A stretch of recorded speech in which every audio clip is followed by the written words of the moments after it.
అంటే ఎంత బ్యూటిఫుల్గా కనిపిస్తుందో కదా. ఇలాంటి మూమెంట్స్ ఎప్పుడు వస్తాయా అని ఎదురు చూసే వాళ్ళు ఎంతమంది ఉంటారో కామెంట్ చేయండి. దీని తర్వాత మేమైతే బిర్లా మ్యూజియంకి అయితే స్టార్ట్ అయిపోయినాం. అంటే బిర్లా టెంపుల్ సైడ్లోనే ఉంటుంది అనమాట. సో ఇంకా బిర్లా మ్యూజియంకి అయితే ఎంటర్ అయిపోయినాం.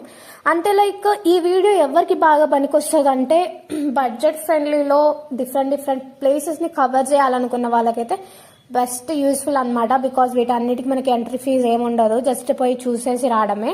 ఈ బిర్లా మ్యూజియంలో ఏంటంటే లోపలికి ఎంటర్ అవ్వాలంటే ఫీజు ఉంటుంది. అక్కడ బయట కూడా మనకి సెయింట్స్ ఉన్న విగ్రహాలు కానీ, శివుడి విగ్రహం కానీ ఇలా చాలా ఉంటాయి. బయట కూడా వ్యూ బాగుంటుంది, ఫోటో సెక్షన్స్ కూడా చాలా బాగుంటుంది.